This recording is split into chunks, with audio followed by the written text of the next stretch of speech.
मी पुंबा नंगबु नमथाबा पामी नंगी मरुप नंगी मरी मता नंगी थबक सुफंगदा ओइरिबा थबक्की मपु लोइनना नंगी नसामकी मीना फावसो नंगना असोनबा अमा ओइरबदी मीसिंगसिना नंगबु अतोपगी मांगदा नंगसी करिसु नते उत्पगी दमक मतम पुंबदा सेम सादुना लई पुनुमक्सिना नंगबु नमथाबा ngamloidaba lambi taru khaglei nangna atopagi makhada hingingdrabadi lambi sida chatpa yagani adu malem sida hingli haibada khanduna leiba mina makpu kayaraga na atopana ikaiba pirabasu maru oiba nate khanduna nangi pusida thogiba khudingmapu ilai lai thokna hingli ilai lai thogan khi mangna kaidunda masamakki mamalbu khangdana atopana tawningba tawrosu kaisu haibada tawdana hingli adu masamaku maru oina khanba mina kaidunda atopagi mangda kaisu leitaba mi amugumna उत्पा तौदे ngasi video si kari malamda oigani chawrapa ama khangnam lagani warisi mikuk kharagi penthokpa haraubagi semba nate punsigi taseng na thokdaba awaba nungai tabaga hakthengna mayoknaraga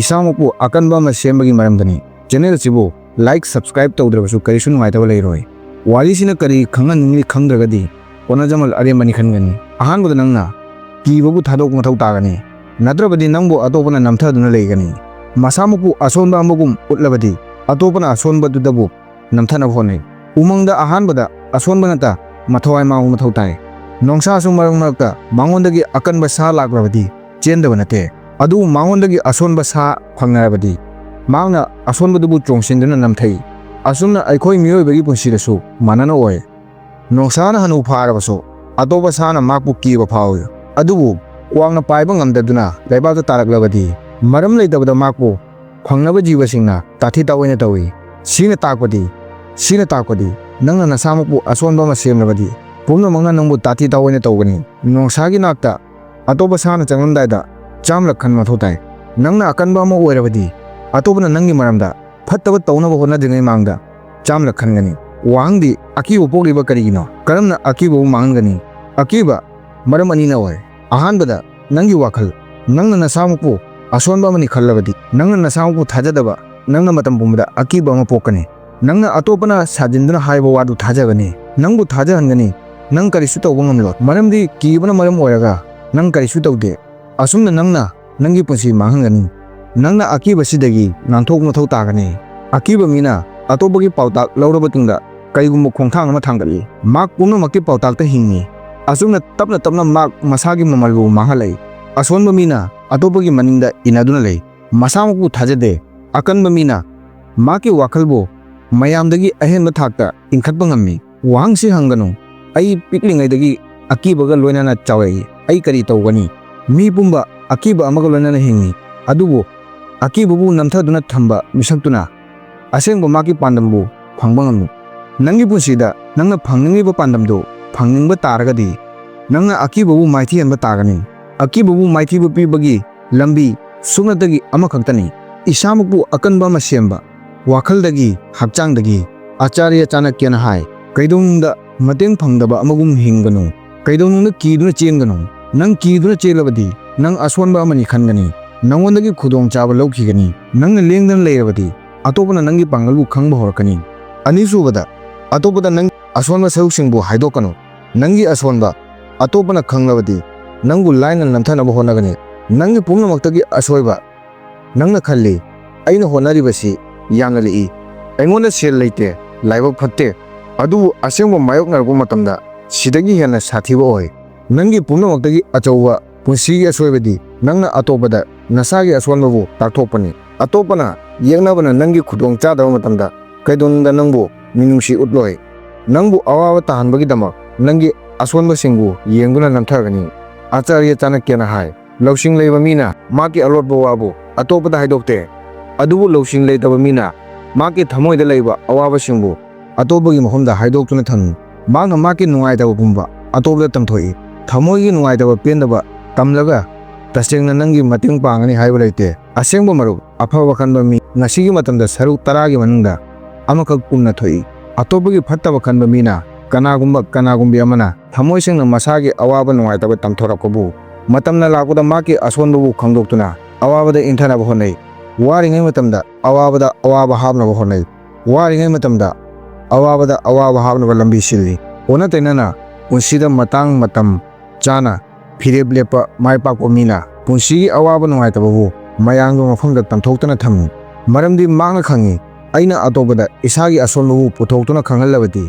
ꯑꯇꯣꯞꯄꯅ ꯀꯩꯗꯧꯅꯨꯡꯗ ꯃꯥꯏ ꯍꯪꯒꯠꯇꯨꯅ ꯍꯤꯡꯍꯟꯕ ꯄꯤꯔꯣꯏ꯫ ꯑꯩꯈꯣꯏꯅ ꯈꯪꯒꯗꯕꯗꯤ ꯑꯩꯒꯤ ꯑꯁꯣꯟꯕꯕꯨ ꯑꯇꯣꯞꯄꯗ ꯇꯝꯊꯣꯛꯂꯣꯏꯗꯕꯅꯤ꯫ ꯑꯇꯣꯞꯄꯗ ꯑꯩ ꯑꯁꯣꯟꯕ ꯅꯠꯇꯦ ꯍꯥꯏꯅ ꯎꯠꯀꯗꯕꯅꯤ꯫ ꯑꯣꯏꯕ ꯌꯥꯏ ꯅꯪ ꯃꯅꯨꯡꯗ ꯀꯥꯏꯊꯔꯤꯕ ꯇꯁꯦꯡꯅ ꯅꯪꯅ ꯅꯁꯥꯒꯤ ꯄꯨꯟꯁꯤꯗ ꯀꯔꯤꯒꯨꯝꯕ ꯑꯍꯣꯡꯕ ꯑꯃ ꯑꯣꯏꯍꯟꯕ ꯄꯥꯝꯂꯕꯗꯤ ꯄꯨꯟꯁꯤꯗ ꯂꯥꯛꯂꯤꯕ ꯑꯋꯥꯕꯁꯤꯡꯒ ꯊꯦꯡꯅꯕ ꯆꯪꯏ꯫ ꯑꯋꯥꯕꯁꯤꯡꯁꯤꯕꯨ ꯊꯃꯣꯏꯗ ꯊꯝꯂꯒ ꯅꯪꯒꯤ ꯊꯕꯛꯅ ꯑꯋꯥꯕꯁꯤꯡꯕꯨ ꯂꯤꯊꯍꯜꯂꯨ꯫ ꯍꯧꯖꯤꯛ ꯅꯪꯒꯤ ꯋꯥꯈꯜꯗ ꯋꯥꯍꯪ ꯑꯃꯁꯨ ꯐꯥꯎꯔꯛꯂꯝꯒꯅꯤ, ꯑꯩꯅ ꯀꯅꯥꯗꯁꯨ ꯊꯥꯖꯐꯝ ꯊꯣꯛꯇꯕ꯭ꯔꯥ? ꯋꯥꯍꯪꯁꯤ ꯋꯥꯈꯜꯗ ꯊꯣꯛꯂꯛꯇ꯭ꯔꯕꯁꯨ ꯋꯥꯍꯪꯁꯤ ꯍꯪꯐꯝ ꯊꯣꯛꯏ꯫ ꯃꯤ ꯀꯌꯥ ꯑꯃ ꯂꯩ ꯅꯪꯒꯤ ꯃꯥꯡꯗ ꯑꯐꯕ ꯎꯠꯂꯒ ꯃꯅꯨꯡꯗ ꯅꯪꯒꯤ ꯃꯥꯡꯅꯕ ꯈꯟꯕ, ꯑꯂꯥꯟꯕ ꯃꯤꯗ ꯊꯥꯖꯕ ꯊꯝꯕ ꯅꯪꯕꯨ ꯃꯇꯝꯅ ꯁꯨꯔꯛꯄꯗ ꯅꯪꯕꯨ ꯑꯋꯥꯕ ꯇꯥꯍꯟꯒꯅꯤ꯫ ꯃꯔꯝꯁꯤꯗ ꯃꯈꯥ ꯇꯥꯅ ꯆꯠꯊꯗ꯭ꯔꯤꯉꯩ ꯃꯥꯡꯗ ꯅꯁꯥꯃꯛꯇ ꯍꯪꯉꯨ, ꯑꯩꯒꯤ ꯄꯨꯝꯅꯃꯛꯇꯒꯤ ꯑꯆꯧꯕ ꯑꯁꯣꯟꯕ ꯀꯔꯤꯅꯣ? ꯑꯗꯨꯒ ꯅꯪꯅ ꯈꯪꯕ꯭ꯔꯥ ꯅꯪꯒꯤ ꯑꯁꯣꯟꯕꯁꯤ ꯑꯇꯣꯞꯄꯅ ꯈꯪꯗꯦ ꯍꯥꯏꯕ? ꯑꯍꯨꯝꯁꯨꯕꯗ ꯅꯪꯒꯤ ꯑꯔꯣꯟ ꯑꯊꯨꯞ ꯋꯥꯕꯨ ꯑꯇꯣꯞꯄꯗ ꯇꯥꯛꯊꯣꯛꯂꯣꯏꯗꯕꯅꯤ꯫ ꯅꯠꯇ꯭ꯔꯕꯗꯤ ꯑꯇꯣꯞꯄꯅ ꯅꯪꯒꯤ ꯑꯔꯣꯟ ꯑꯊꯨꯞꯄꯨ ꯈꯪꯂꯕꯗꯤ ꯅꯪꯉꯣꯟꯗ ꯑꯣꯟꯁꯤꯟꯗꯨꯅ ꯁꯤꯖꯤꯟꯅꯒꯅꯤ꯫ ꯄꯨꯝꯅꯃꯛꯇꯒꯤ ꯑꯄꯪꯕ ꯃꯤꯅ ꯃꯥꯒꯤ ꯑꯔꯣꯟ ꯑꯊꯨꯞꯄꯨ ꯑꯇꯣꯞꯄꯗ ꯇꯝꯊꯣꯛꯏ꯫ ꯃꯥꯅ ꯁꯥꯒꯠꯂꯤꯕ ꯃꯪꯂꯥꯟ, ꯃꯥꯒꯤ ꯂꯝꯕꯤ ꯄꯨꯝꯕ ꯑꯇꯣꯞꯄꯗ ꯇꯝꯊꯣꯛꯏ꯫ ꯃꯥꯅ ꯃꯥꯒꯤ ꯅꯨꯡꯉꯥꯏꯇꯕ ꯄꯨꯝꯕ ꯑꯇꯣꯞꯄꯒꯤ ꯃꯐꯝꯗ ꯂꯤꯊꯣꯛꯇꯨꯅ ꯄꯥꯎꯇꯥꯛ ꯂꯧꯏ꯫ ꯃꯇꯝꯅ ꯂꯥꯛꯄꯗ ꯃꯥꯅ ꯂꯤꯊꯣꯛꯂꯤꯕ ꯋꯥꯍꯩꯁꯤꯡꯗꯨ ꯃꯉꯣꯟꯗ ꯍꯟꯖꯤꯟꯅ ꯑꯇꯣꯞꯄꯅ ꯁꯤꯖꯤꯟꯅꯩ꯫ ꯂꯣꯏꯔꯛꯄꯗ ꯃꯥꯅ ꯃꯁꯥꯃꯛꯇ ꯋꯥꯍꯪ ꯍꯪꯖꯩ, ꯑꯩ ꯀꯔꯝꯅ ꯑꯂꯥꯟꯕ ꯇꯥꯔꯤꯕꯅꯣ? ꯆꯥꯅꯀ꯭ꯌꯅ ꯍꯥꯏ, ꯄꯨꯝꯅꯃꯛꯇꯒꯤ ꯑꯆꯧꯕ ꯌꯦꯛꯅꯕ ꯅꯠꯇ꯭ꯔꯒ ꯄꯨꯝꯅꯃꯛꯇꯒꯤ ꯑꯆꯧꯕ ꯃꯔꯨꯞ ꯀꯩꯗꯧꯅꯨꯡꯗ ꯃꯁꯥ ꯃꯊꯟꯇ ꯑꯣꯏꯗꯦ꯫ ꯀꯅꯥꯅꯁꯨ ꯄꯣꯛꯂꯛꯄꯗꯒꯤ ꯃꯔꯨꯞ ꯑꯣꯏꯔꯛꯇꯦ, ꯂꯣꯏꯅꯅ ꯌꯦꯛꯅꯕꯁꯨ ꯄꯣꯛꯂꯛꯄꯗꯒꯤ ꯑꯣꯏꯗꯦ꯫ ꯃꯤ ꯑꯃꯒꯤ ꯂꯝꯆꯠꯅ ꯇꯥꯛꯏ ꯃꯍꯥꯛꯀꯤ ꯀꯅꯥꯅ ꯌꯦꯛꯅꯕ ꯑꯣꯏꯒꯅꯤ, ꯀꯅꯥꯅ ꯃꯔꯨꯞ ꯑꯣꯏꯒꯅꯤ꯫ ꯅꯪꯅ ꯃꯔꯨꯞꯅꯤ ꯍꯥꯏꯅ ꯅꯪꯒꯤ ꯑꯂꯣꯠꯄ ꯋꯥ ꯇꯝꯂꯨꯕ ꯃꯤꯗꯨꯃꯛꯅ ꯃꯇꯝ ꯑꯃꯗ ꯂꯦꯞꯈꯠꯇꯨꯅ ꯅꯪꯕꯨ ꯅꯝꯊꯕꯒꯤ ꯈꯨꯠꯂꯥꯏ ꯑꯃꯒꯨꯝ ꯁꯤꯖꯤꯟꯅꯩ꯫ ꯃꯇꯥꯡꯁꯤꯗ ꯅꯪꯉꯣꯟꯗ ꯀꯔꯤ ꯐꯥꯎꯒꯅꯤ? ꯌꯥꯝꯅ ꯅꯨꯡꯉꯥꯏꯇꯕ ꯐꯥꯎꯏ꯫ ꯅꯪꯅ ꯇꯝꯈꯤꯕ ꯑꯂꯣꯠꯄ ꯋꯥꯍꯩꯅ ꯅꯪꯕꯨ ꯑꯋꯥꯕ ꯇꯥꯍꯜꯂꯤ꯫ ꯆꯥꯅꯀ꯭ꯌꯒꯤ ꯄꯨꯟꯁꯤꯗꯁꯨ ꯅꯟꯗꯥꯒꯤ ꯀꯣꯅꯨꯡꯗ ꯁꯤꯃꯛ ꯊꯣꯛꯈꯤ꯫ ꯆꯥꯅꯀ꯭ꯌꯅ ꯃꯁꯥꯒꯤ ꯂꯧꯁꯤꯡꯗꯒꯤ ꯃꯍꯩ ꯀꯌꯥ ꯇꯝꯈꯤ, ꯑꯗꯨꯕꯨ ꯅꯟꯗꯔꯥꯖꯅ ꯈꯟꯈꯤ ꯆꯥꯅꯀ꯭ꯌ ꯌꯥꯝꯅ ꯂꯧꯁꯤꯡ ꯂꯩ꯫ ꯅꯟꯗꯔꯥꯖꯅ ꯈꯟꯈꯤ ꯆꯥꯅꯀ꯭ꯌ ꯃꯍꯥꯛꯀꯤ ꯑꯆꯧꯕ ꯌꯦꯛꯅꯕ ꯑꯣꯏꯔꯛꯀꯅꯤ ꯍꯥꯏꯅ꯫ ꯅꯟꯗꯔꯥꯖꯅ ꯆꯥꯅꯀ꯭ꯌꯕꯨ ꯏꯀꯥꯏꯕ ꯄꯤꯈꯤ, ꯑꯗꯨꯕꯨ ꯆꯥꯅꯀ꯭ꯌ ꯃꯍꯥꯛꯀꯤ ꯑꯔꯣꯟꯕ ꯂꯧꯁꯤꯡꯕꯨ ꯀꯅꯥꯗꯁꯨ ꯇꯝꯊꯣꯛꯈꯤꯗꯦ꯫ ꯑꯁꯨꯝꯅ ꯃꯍꯥꯛꯅ ꯅꯟꯗꯔꯥꯖꯕꯨ ꯃꯥꯏꯊꯤꯕ ꯄꯤꯈꯤ꯫ ꯅꯪꯒꯤ ꯃꯔꯝꯗꯒꯤ ꯑꯇꯣꯞꯄꯅ ꯃꯇꯦꯡ ꯑꯣꯏꯔꯤꯕ ꯐꯥꯎꯕ ꯑꯇꯣꯞꯄꯅ ꯅꯪꯕꯨ ꯅꯤꯡꯁꯤꯡꯒꯅꯤ꯫ ꯅꯪꯒꯤ ꯋꯥꯍꯩ, ꯅꯪꯒꯤ ꯑꯔꯣꯟ ꯑꯊꯨꯞ ꯑꯇꯣꯞꯄꯒꯤ ꯈꯨꯠꯇ ꯂꯥꯛꯄ ꯅꯨꯃꯤꯠꯇꯒꯤ ꯅꯪꯒꯤ ꯃꯃꯜ ꯂꯤꯛꯊꯔꯛꯀꯅꯤ꯫ ꯄꯨꯟꯁꯤꯗ ꯀꯔꯤꯒꯨꯝꯕ ꯄꯥꯟꯗꯝ ꯑꯃꯕꯨ ꯐꯪꯅꯤꯡꯂꯕꯗꯤ ꯅꯪꯒꯤ ꯃꯪꯂꯥꯟꯕꯨ ꯑꯇꯣꯞꯄꯗ ꯍꯥꯏꯕ ꯊꯥꯗꯣꯛꯀꯗꯕꯅꯤ꯫ ꯊꯦꯡꯅꯒꯗꯕ ꯑꯋꯥꯕꯕꯨ ꯃꯥꯌꯣꯛꯅꯕꯒꯤ ꯂꯝꯕꯤ ꯁꯦꯝꯒꯗꯕꯅꯤ꯫ ꯅꯪꯒꯤ ꯑꯁꯦꯡꯕ ꯄꯥꯡꯒꯜꯕꯨ ꯑꯇꯣꯞꯄꯒꯤ ꯃꯥꯡꯗ ꯀꯩꯗꯧꯅꯨꯡꯗ ꯄꯨꯊꯣꯛꯂꯣꯏꯗꯕꯅꯤ꯫ ꯅꯠꯇ꯭ꯔꯕꯗꯤ ꯅꯪꯒꯤ ꯈꯨꯠꯂꯥꯏꯅ ꯅꯪꯒꯤ ꯂꯝꯕꯤꯗ ꯑꯄꯟꯕ ꯑꯣꯏꯒꯅꯤ꯫ ꯑꯗꯨꯕꯨ ꯅꯪꯅ ꯑꯉꯝꯕ ꯂꯣꯠꯁꯤꯟꯅꯕ ꯍꯣꯠꯅꯔꯕꯁꯨ ꯅꯪꯒꯤ ꯑꯔꯣꯟ ꯑꯊꯨꯞꯄꯨ ꯄꯨꯊꯣꯛꯄ ꯉꯝꯕ ꯃꯤ ꯂꯩ꯫ ꯃꯈꯣꯏꯅ ꯅꯪꯒꯤ ꯋꯥꯍꯪ ꯑꯃꯅ ꯑꯔꯣꯟ ꯑꯊꯨꯞꯄꯨ ꯃꯁꯛ ꯈꯪꯕ ꯉꯝꯃꯤ꯫ ꯋꯥꯍꯩꯒꯤ ꯂꯥꯡꯗ ꯅꯪꯕꯨ ꯊꯨꯍꯜꯂꯤ꯫ ꯋꯥꯍꯪꯗꯤ ꯏꯁꯥꯃꯛꯄꯨ ꯂꯥꯡꯁꯤꯗꯒꯤ ꯀꯔꯝꯅ ꯀꯟꯒꯅꯤ? ꯋꯥꯍꯪꯁꯤꯒꯤ ꯄꯥꯎꯈꯨꯝꯒꯤ ꯃꯥꯡꯗ ꯋꯥꯍꯪ ꯑꯃꯒꯤ ꯄꯥꯎꯈꯨꯝ ꯈꯨꯝꯃꯨ꯫ ꯀꯩꯗꯧꯅꯨꯡꯗ ꯅꯪꯕꯨ ꯅꯪꯒꯤ ꯋꯥꯍꯩꯅ ꯃꯔꯝ ꯑꯣꯏꯔꯒ ꯑꯇꯣꯞꯄꯒꯤ ꯃꯔꯛꯇ ꯄꯟꯕ ꯊꯦꯡꯅꯈꯤꯕ꯭ꯔꯥ? ꯄꯜꯂꯕꯗꯤ ꯄꯜꯂꯤ ꯍꯥꯏꯔꯛꯎ, ꯃꯔꯝꯗꯤ ꯑꯇꯣꯞꯄꯅ ꯈꯪꯒꯅꯤ ꯅꯪ ꯍꯧꯖꯤꯛ ꯑꯇꯣꯞꯄꯅ ꯅꯪꯕꯨ ꯄꯜꯍꯟꯕ ꯉꯝꯂꯣꯏ ꯍꯥꯏꯕ꯫ ꯃꯔꯤꯁꯨꯕꯗ ꯑꯇꯣꯞꯄꯗ ꯎꯠꯄ ꯊꯥꯗꯣꯛꯎ꯫ ꯑꯌꯥꯝꯕ ꯃꯤꯁꯤꯡ ꯑꯇꯣꯞꯄꯗ ꯌꯦꯡꯍꯟꯕꯗ, ꯎꯠꯄꯗ ꯃꯇꯝ ꯑꯌꯥꯝꯕ ꯂꯣꯏꯁꯤꯜꯂꯤ꯫ ꯑꯇꯥꯡꯕ ꯘꯔꯤ, ꯑꯇꯥꯡꯕ ꯁ꯭ꯃꯥꯔꯠꯐꯣꯟ, ꯒꯥꯔꯤ, ꯏꯟꯁꯇꯥꯒ꯭ꯔꯥꯝ, ꯁꯣꯁꯤꯌꯦꯜ ꯃꯤꯗꯤꯌꯥ, ꯇꯧꯁꯤꯟꯅꯕ ꯂꯥꯏꯐꯁ꯭ꯇꯥꯏꯜ, ꯑꯗꯨꯕꯨ ꯁꯤꯅ ꯇꯁꯦꯡꯅ ꯅꯪꯕꯨ ꯄꯥꯡꯒꯜ ꯍꯥꯞꯂꯤꯕ꯭ꯔꯥ? ꯄꯥꯡꯒꯜ ꯍꯥꯞꯇꯦ꯫ ꯅꯪꯒꯤ ꯍꯛꯆꯥꯡꯗꯁꯨ ꯄꯥꯡꯒꯜ ꯍꯥꯞꯇꯦ, ꯅꯪꯒꯤ ꯋꯥꯈꯜꯗꯁꯨ ꯄꯥꯡꯒꯜ ꯍꯥꯞꯇꯦ꯫ ꯁꯤ ꯁꯨꯞꯅꯇꯒꯤ ꯂꯥꯟꯅ ꯊꯥꯖꯕ, ꯁꯦꯔꯥꯟꯅ ꯎꯕ ꯄꯨꯟꯁꯤꯅꯤ꯫ ꯆꯥꯅꯀ꯭ꯌꯅ ꯍꯥꯏ, ꯁꯛ ꯐꯖꯔꯒ ꯂꯟ ꯊꯨꯝ ꯂꯩꯔꯒ ꯃꯤ ꯑꯃꯕꯨ ꯐꯖꯕꯅꯤ ꯍꯥꯏꯕ ꯌꯥꯗꯦ꯫ ꯃꯤ ꯑꯃꯒꯤ ꯑꯁꯦꯡꯕ ꯐꯖꯕ ꯃꯍꯥꯛꯀꯤ ꯂꯧꯁꯤꯡ ꯑꯃꯗꯤ ꯄꯥꯡꯒꯜꯅ ꯑꯣꯏ꯫ ꯅꯪꯅ ꯅꯪꯒꯤ ꯂꯟ ꯊꯨꯝ ꯑꯃꯗꯤ ꯐꯖꯕ ꯁꯛ ꯑꯇꯣꯞꯄꯅ ꯅꯪꯕꯨ ꯏꯀꯥꯏ ꯈꯨꯝꯅꯩ ꯈꯜꯂꯕꯗꯤ ꯅꯪꯒꯤ ꯄꯨꯟꯁꯤ ꯌꯥꯝꯅ ꯆꯃꯝꯅꯅ ꯍꯤꯡꯂꯤ꯫ ꯃꯔꯝꯗꯤ ꯃꯍꯥꯛꯀꯤ ꯑꯁꯦꯡꯕ ꯃꯁꯛ ꯑꯇꯥꯡꯕ ꯘꯔꯤ, ꯑꯇꯥꯡꯕ ꯒꯥꯔꯤꯅ ꯅꯠꯇꯦ, ꯃꯍꯥꯛꯀꯤ ꯊꯕꯛ, ꯃꯍꯥꯛꯀꯤ ꯋꯥꯈꯜꯅ ꯃꯍꯥꯛꯀꯤ ꯑꯁꯦꯡꯕ ꯃꯁꯛꯅꯤ, ꯄꯥꯡꯒꯜꯅꯤ꯫ ꯅꯪꯅ ꯅꯁꯥꯃꯛꯇ ꯋꯥꯍꯪ ꯍꯪꯉꯨ, ꯀꯔꯤꯒꯨꯝꯕ ꯅꯪꯒꯤ ꯐꯖꯕ ꯗ꯭ꯔꯦꯁ ꯑꯃꯗꯤ ꯐꯖꯕ ꯁꯛꯅ ꯂꯩꯇ꯭ꯔꯕ ꯇꯨꯡꯗꯁꯨ ꯅꯪꯅ ꯐꯪꯂꯤꯕ ꯊꯥꯖꯕ, ꯅꯨꯡꯁꯤꯕꯕꯨ, ꯏꯀꯥꯏ ꯈꯨꯝꯅꯔꯤꯕꯕꯨ ꯅꯪꯅ ꯐꯪꯒꯗ꯭ꯔꯥ? ꯋꯥꯍꯪꯒꯤ ꯄꯥꯎꯈꯨꯝ ꯐꯪꯂꯣꯏ ꯑꯣꯏꯔꯕꯗꯤ ꯅꯪꯅ ꯑꯆꯨꯝꯕ ꯄꯥꯎꯈꯨꯝ ꯅꯁꯥꯃꯛꯇ ꯄꯤꯔꯕꯅꯤ꯫ ꯑꯇꯣꯞꯄꯗ ꯎꯠꯄꯒꯤ ꯍꯩꯅꯕꯤ ꯂꯩꯕ ꯃꯤ ꯃꯇꯝ ꯄꯨꯝꯕꯗ ꯑꯁꯣꯟꯕ ꯑꯣꯏ꯫ ꯑꯁꯦꯡꯕ ꯄꯥꯡꯒꯜ ꯅꯪꯒꯤ ꯋꯥꯈꯜꯗꯅꯤ, ꯅꯪꯒꯤ ꯑꯂꯤꯛꯄ ꯋꯥꯍꯩꯗ꯫ ꯑꯁꯦꯡꯕ ꯑꯀꯟꯕ ꯃꯤ ꯋꯥ ꯌꯥꯝꯅ ꯉꯥꯡꯗ꯭ꯔꯕꯁꯨ ꯃꯍꯥꯛꯀꯤ ꯃꯥꯏꯊꯣꯡꯗ ꯂꯝꯆꯠꯇ ꯎꯕ ꯐꯪꯏ꯫ ꯃꯉꯥꯁꯨꯕꯗ ꯑꯇꯣꯞꯄꯕꯨ ꯅꯪꯅ ꯃꯔꯝ ꯑꯣꯏꯔꯒ ꯍꯔꯥꯎꯅ ꯊꯝꯕ ꯊꯥꯗꯣꯛꯄꯅꯤ꯫ ꯑꯇꯣꯞꯄꯕꯨ ꯍꯔꯥꯎꯍꯟꯕ ꯀꯩꯗꯧꯅꯨꯡꯗ ꯉꯝꯂꯣꯏ꯫ ꯑꯁꯨꯝꯅ ꯇꯧꯕꯅ ꯂꯣꯏꯔꯛꯄꯗ ꯅꯪꯅ ꯅꯁꯥꯃꯛꯇ ꯅꯨꯡꯉꯥꯏꯇꯕ ꯑꯣꯏꯍꯟꯖꯒꯅꯤ꯫ Nangna matam pumbada atopabu harauhanbagi khanduna lei. Mi pumbana pame, maku atopana thagatpa, atopana pamba. Adubu tasengna nangna atopabu harauna matam pumbada thamba ngamgadra. Chanakyana hai. Atopana nangi afawasu tawroi, nangi phattabasu tawroi. Mi amabu maki tawjamal matungina ikai khumnai. Natraga maku ikai bapi. Nangna atopabu nungai halaga, harau halaga. Mangna haiba pumba chummi haibana. Nangna mai pakwa ama oigani khallabadi. Nang yamna achauba sharanana thajabada hingli. Malemda atopabu matam pumbada harauna thamba mi amata ngasi faw poktri. Sri Krishna gi pautaktagi Mahabharat ki landa Arjun nasu pungnamakpu harau hanaba honakhide. Mangna achumba dutabu tawki. Maki mari thonaba, maki takpi tambirakpa oja phawba, maki mayokta lepki.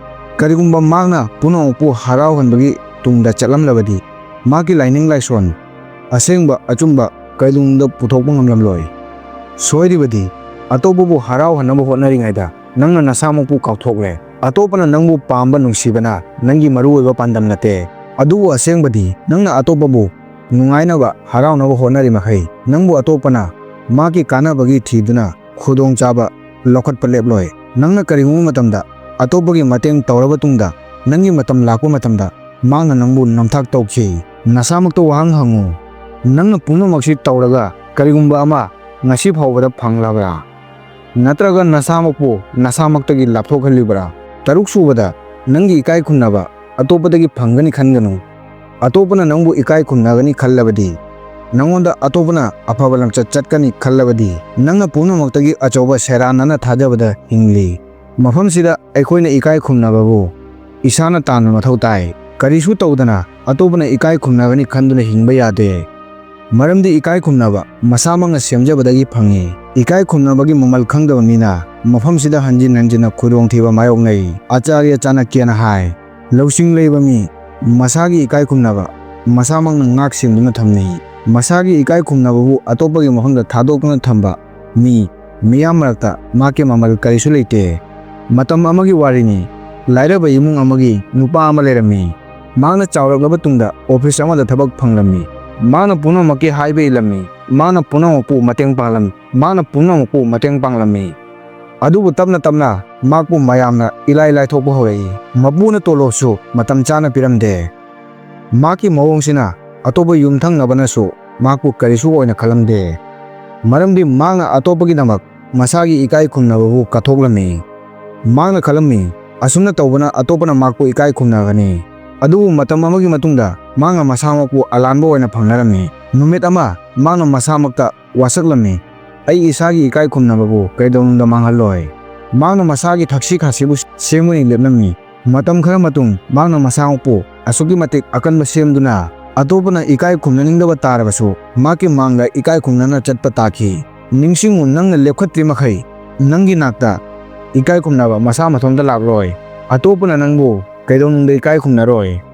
Elon Musk maki anauba wakalga loinana business gi lambida khong nauna thangdorakpada atopana makpu angawani khanki. Adubu makna kanadasu maruwana lawkhide. Haujik mangna masamaki lawsingbu mayamgi mafamda puthoktuna achawa maipakpa phangli.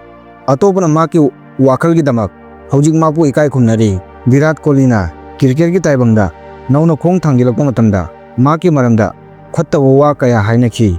Makpu ilai laina khanki. Adubu maki honajamalna mangna malemda utli ikai khumnaba punamakna phangde. Si atopagi thajabada nate. Si sumnatagi nangi pangaldangi phangi. Nangna nasamukpu ikai khumnaraba tungda atopana nangbu ikai khumnagani. Atopadagi masagi thaksi khasibu niduna matam pumbada hingba mina matam pumbada atopagi minai oina hingi. Nangna nasamukpu aswanba ama semlabadi natraga aswanba amani utlabadi atopana nangbu sahaningba jagoi sahanduna leigani. Masamukpu ikai khumnaba masamukpu nungsiba mina kaidongda masamukpu atopagi mangda aswanba ama oina uhande. Nang nasamakta hangu ai isagi ikai khumnaba atopagi mangda mahanba misaktura natraga isamaki ikai khumnaba isamangna tamna midura. Wahang sigi paukum soidana comment hairamo. Ngasigi isamaku ikai khumnabagi para taruksi nangna tare nangna lawsingsi sumnatagi taraga mangan khigadra natraga punsida sizinnagadra haibasu soidana comment hairamo. Maramdi malemda mi ani khagle ꯑꯃꯅ ꯇꯝꯂꯒ ꯃꯁꯥꯒꯤ ꯂꯥꯏꯕꯛ ꯃꯁꯥꯃꯛꯅ ꯍꯣꯡꯗꯣꯛꯏ, ꯍꯣꯡꯗꯣꯛꯅꯕ ꯍꯣꯠꯅꯩ꯫ ꯑꯅꯤꯁꯨꯕꯗꯅ ꯃꯥꯡꯅ ꯁꯨꯞꯅꯇꯒꯤ ꯌꯦꯡꯗꯨꯅ ꯂꯩ ꯑꯗꯨꯒ ꯄꯨꯟꯁꯤ ꯆꯨꯞꯄ ꯇꯛꯁꯤ ꯁꯣꯟꯗꯨꯅ ꯍꯤꯡꯏ꯫ ꯁꯤꯒꯨꯝꯕ ꯋꯥꯔꯤ ꯑꯇꯩꯁꯨ ꯇꯥꯅꯤꯡꯂꯒꯗꯤ ꯆꯦꯅꯦꯜꯁꯤꯃꯛꯇꯗ ꯑꯇꯣꯞꯄ ꯚꯤꯗꯤꯑꯣ ꯑꯇꯩꯁꯨ ꯁꯣꯏꯗꯅ ꯌꯦꯡꯕꯤꯅꯕ ꯍꯥꯏꯖꯔꯤ꯫ ꯊꯥꯒꯠꯆꯔꯤ꯫